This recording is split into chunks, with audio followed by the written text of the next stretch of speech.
Killer mom Susan Smith, whose case rocked the country back in the 90s, is coming up for parole. But it turns out she was just convicted on an internal disciplinary charge weeks before her hearing. How's that going to affect her chance of parole and release? And what has her life been like behind bars? We're going to discuss it with prison consultant Justin Paperny. Welcome to Sidebar, presented by Law&Crime. I'm Jesse Weber. Susan Smith shocked the world back in 1994 when she intentionally left her 3-year-old son Michael and 14-month-old son Alexander strapped in their car seats and let the car just roll into a South Carolina lake. It is a horrible, horrible story. And when it first happened, Smith claimed that a black man was responsible, that he stole her car with the kids inside. She even went on TV and begged for their safe return. I would like to say to whoever has my children that they please bring them home to us where they belong. Detectives, they searched lakes, they searched ponds, and eventually they found the car with the boys' bodies inside. And this was located at the John D. Long Lake in Union County. At that point, Smith reportedly told investigators that she didn't mean to kill her sons. She just wasn't in her right mind. And during her trial, the prosecution dropped quite a bombshell: that Smith had been having an affair and believed that getting rid of her children would open up a way for her to pursue a relationship with this person. And after just 2 hours of deliberations, the jury convicted Susan Smith on the murder charges.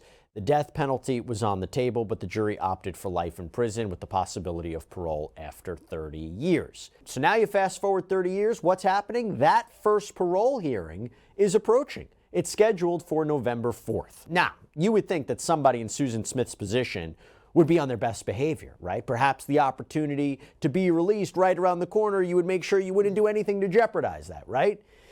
Well, this isn't good for Susan Smith. You see, prison records show that Smith was recently convicted of a disciplinary charge. According to the South Carolina Department of Corrections, Smith was apparently convicted of communicating with a victim or witness of a crime.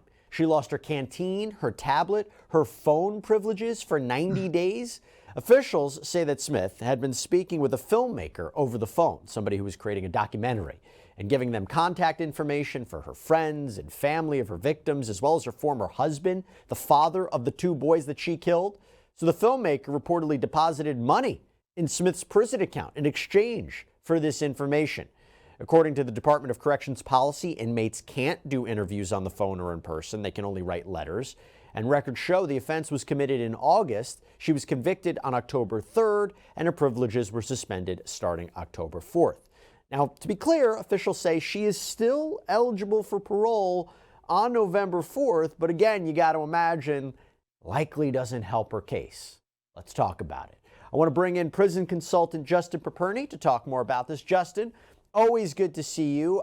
What do you make of this? I mean, this is another long line of developments in the Susan Smith case.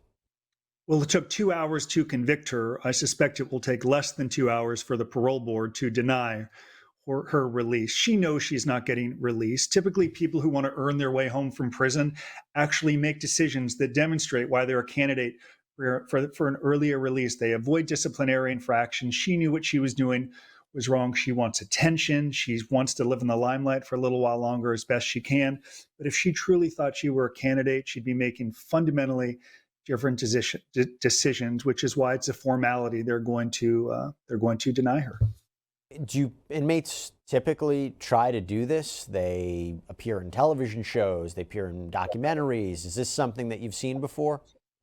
Certainly. I did an interview from federal prison, but it was approved by the warden. A university came to speak with me. It's a whole process in order to get in to film in a federal, state, or any prison. So when you go around the barriers or protocols, you're setting yourself up for failure. Prisons care about security of the institution. She did something to threaten the institution.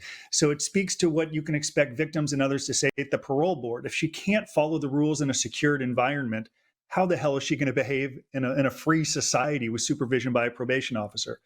Of course she knew what to do. She just chose not to do it. And it's proven over the last 3 decades on the inside, she has failed to fully accept responsibility for what she's done. she continues to make bad decisions. Man, this is a horrific case. Just horrific, horrific stuff. And I'm not going to lie to you. I'm not going to sugarcoat it. Covering some of the topics that we do here on Sidebar is rough. This is heavy content. And that is why I really look forward to taking a minute to tell you something nice, something positive for once. Like, for instance, how much I love our sponsor, Upside. I'm not kidding. This is awesome. This is a free app that gets you cash back when you buy gas, groceries, and food. It is so easy to use. Look here. I used Upside to find a gas station. I claimed an offer, pay with my credit card at the pump. Then I followed the steps on the app, and I got cash back. Real cash back. This is money that appeared in my Upside app that I can now transfer into my bank account. Super easy. You can use Upside at all different kinds of places, restaurants, convenience stores. So to find out how much you could earn, click the link in the description to download Upside or scan the QR code on screen and use our promo code SIDEBAR and you'll get an extra 25 cents back on every gallon on your first tank of gas. With that, let's go back to Susan Smith. Why, other than a security point of view, I also imagine it's a public policy argument. You have to restrict how inmates speak to the media or what media interviews they can do. I guess the idea is you don't want people profiting off of their crimes. They commit a crime, they go to prison, then they get book deals, then they get interviews. I mean, there is that concept of it as well, right? Certainly, there's conspiracy theories that people can create if they do interviews that create lies and more drama for the institution, make threats that claiming what staff may or may not be doing. So if the prison is concerned about risk and managing risk at all time, it's a simple decision for a warden to make. She's had issues for the last 30 years in prison. She has yet to fully accept responsibility. She continues to play the victim. What is the upside, not for her as an inmate or prisoner? What is the upside for the warden approving this? Zilch, zero, nada. For that reason, you just deny it. There's too much risk if she were to go rogue and say something to a filmmaker that could really threaten the security of the institution. For that reason, they say, no chance, have a nice day. Now, you alluded a little bit to it about her past. So we previously told you guys here on Sidebar about the campaign that Smith has done or has been promoting in hopes of getting out of prison. She reportedly even reached out to her ex-husband, begging that he not oppose her bid for release. But David Smith recently told Court TV, I would just tell her that you have no idea of how much damage you have done to so many people. I would tell her that in my capabilities, I'm going to do everything in my power to make sure you stay behind bars. Justin, how much sway does David or someone in David's position have on a decision about parole? There's no greater significance than victims speak, nothing more. He might have responded differently and said, I'm still never going to recommend that you get released, but I am grateful you have accepted responsibility and built a record that shows you own it. It's your fault that you've been productive while in prison and educated yourself, perhaps educated other people, that corrections is actually correcting you. He might have still said no chance, but there's a chance he could have said maybe. Based on her record and what she's done, she's done nothing to demonstrate why she's a candidate for release, why he would even recommend it. So a parole board, prosecutors, they care most about victims. It's one thing to ask, don't deny it, please, please, please. It's another to actually have built a record over a sustained period of time. And guess what? 30 years, 3 decades is ample time to build a record. She hasn't done it. She's failed the test, which is why I said earlier, they convicted her in 2 hours. I give it 2 minutes. And just to give everybody a little backstory, David and Susan, they divorced after their children died. This was before Susan Smith went to trial. And David went on to write a tell-all book. It was called Beyond All Reason, My Life with Susan Smith. And to be clear, as we were talking about, this is not the first time that Smith has been in trouble while she's been locked up. You go back to 2000, Smith was written up for having sex 4 times with a 50-year-old prison guard named Houston Cagle. He pled guilty, spent time behind bars himself for 3 months. Then, 2001, Captain Alfred Rowe Jr. also pled guilty and was sentenced to 5 years of probation for having sex with Smith. I mean, the fact that they decide to have sex with an inmate, I've seen that before. We've talked about that before. Susan Smith? I got to explain why we see this happen.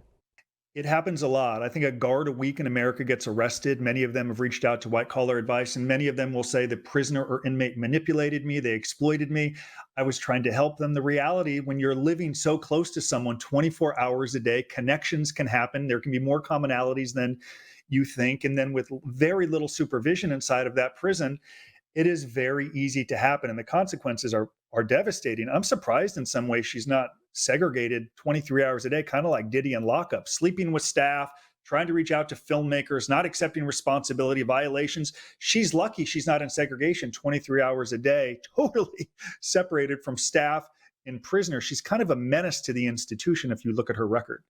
And she's also been disciplined for use of marijuana as well as mutilation. That's when you scar or damage your body in some way. She's held multiple jobs, though, since she's been locked up. Most recently, she's what's called a ward keeper's assistant. What is that? Do you know what that is, Justin? A ward keeper's assistant? I don't know exactly, other than someone I suppose is looking over some unit and she's assisting that person. What she needs more than anything is not released to the community, but rather some real mental health treatment or counseling on the inside. Because while she might never ever get released again, her thoughts and actions could be influencing women who will actually get released. And we don't want her influencing them negatively with her bad acts and decisions and not accepting responsibility and blaming and violation. So I can assure you she is influencing some people in a negative way who are going to get released. She needs real mental health counseling in that prison. You said before that you think the chances of her making parole are very unlikely. What would be the arguments for her to get parole?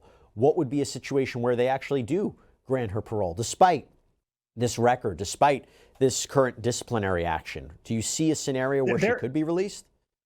Yeah, look at someone like Halim Flowers, who served time in prison for murder. And he went through a program called Preparing for Success After Prison in the penitentiary in Atwater.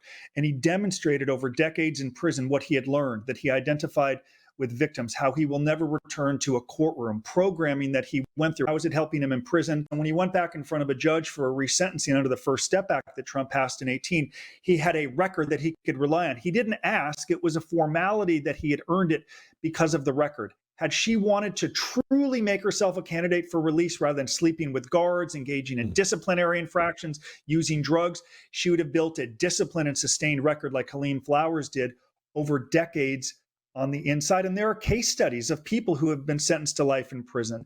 Adam Clausen, sentenced to 220 years for robbing banks, released after 2 decades in prison. It's possible, but she chose to go down a different path. Blame, excuse, deny, get into trouble, and then miraculously, 30 years later, ask people to give her a release. She has not earned it, and she knows it.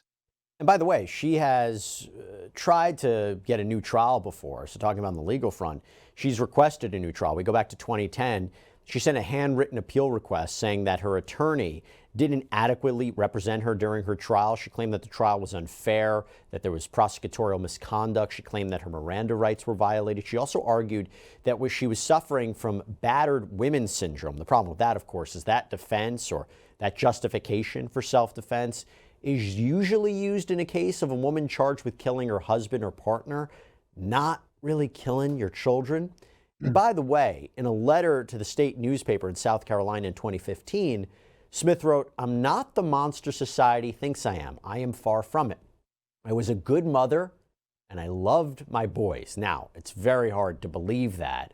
But Justin, you focus on the prison industry your whole career, and you hear these people coming forward and making these admissions and saying they've changed and saying they're being misrepresentative, trying to change the narrative. When you hear something like that, what do you think? Because on one hand, she committed an unforgivable, horrendous crime.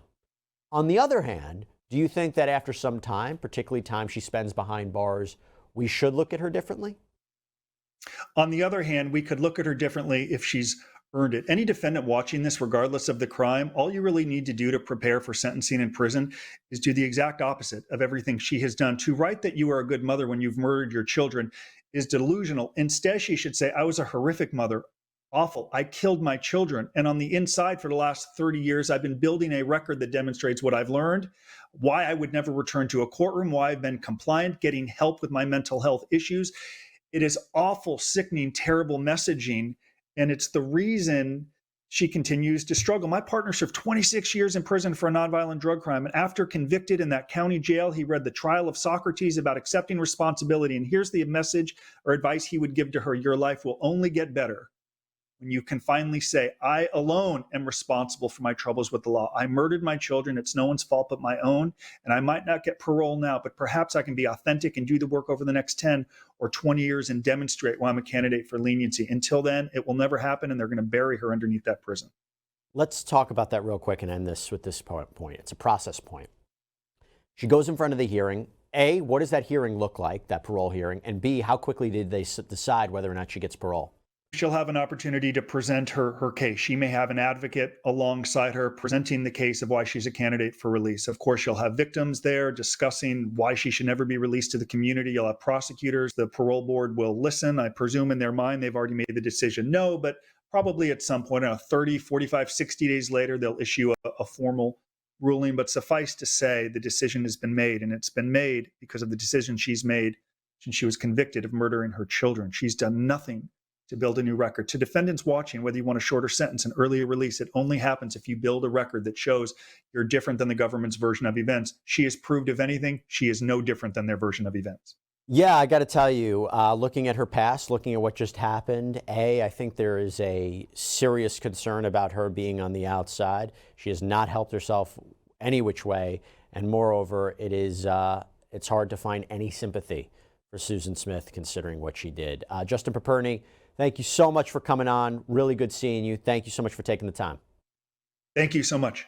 All right, everybody, that's all we have for you right now here on Sidebar. Thank you so much for joining us. And as always, please subscribe on Apple Podcasts, Spotify, YouTube, wherever you get your podcasts. I'm Jesse Weber. Speak to you next time.